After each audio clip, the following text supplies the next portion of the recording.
اس وقت مجھے یہ بتانا ہے کہ ہر گھر میں الحمدللہ افطار کے وقت کھجور ہوتی ہے. الحمدللہ بہت ہی کم ایسے اکا دکا گھر ہوں گے جہاں افطار میں کھجور کا انتظام نہیں ہوتا ہوگا، ورنہ باقی ہر گھر میں کہیں مدینہ منورہ کی کھجور ہے تو کہیں ایران کی کھجور ہے، کہیں لمبی کھجور ہے، کہیں اجوا کھجور ہے، کہیں برنی تو کہیں قلمی، کہیں بہت پیاری پیاری کھجوریں ہوتی ہیں. لیکن کھجور کھانے کا مسنون طریقہ کیا؟ ہم لوگ کیا کرتے ہیں، جیسے اذان ہوئی مغرب کی یا افطار کا وقت ہوا، اللہم لک صمت و بک آمنت، دعا پڑھی اور دعا پڑھنے کے بعد سیدھے کھجور ہمارے منہ میں نہیں. اس وقت بھی میری ماں و بہنوں اور میرے محترم دوستوں اور بزرگوں اگر خیال رکھے تو بہت اچھا ہوگا.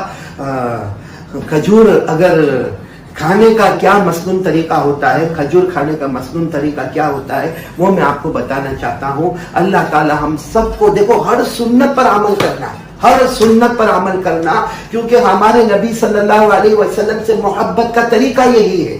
امام مالک رحمت اللہ علیہ نے فرمایا، حضرت نوح کی کشتی میں جو بیٹھے، حضرت نوح علیہ السلام نے کشتی بنائی تھی، جو کشتی میں بیٹھے وہ بچ گئے اور جو کشتی سے باہر گئے وہ ڈوب گئے. جو کشتی میں بیٹھے وہ بچ گئے اور جو کشتی سے باہر گئے وہ ڈوب گئے. بس امام مالک رحمت اللہ علیہ فرماتے ہمارے نبی صلی اللہ علیہ وسلم کی سنتوں کا حال یہ ہے کہ جو سنتوں پر آ گیا وہ ایسے جیسے حضرت نوح علیہ السلام کی کشتی میں بیٹھ گیا، کنارے پر پہنچ گیا، اور جس نے سنتوں کو توڑا وہ ایسا ہے جیسے حضرت نوح کی کشتی کے باہر گیا اور پانی میں ڈوب گیا. تو میں بات کر رہا تھا آپ کو کھجور، دیکھو جیسے میرے ہاتھ میں یہ کھجور ہے، کھجور کھانے کا مسنون طریقہ یہ ہے جو ہمارے آقا صلی اللہ علیہ وسلم کے کھانے کا طریقہ تھا. اور اس سے سوچو ہمارے نبی نعمتوں کی کتنی قدر کرتے تھے. سب سے پہلے ہمارے نبی کھجور کو کھولتے تھے. دیکھو میں نے آپ کے سامنے کھجور کھولی تو یہ کھجور کو کھولنا گویا ایک ہمارے نبی کا طریقہ ہو گیا.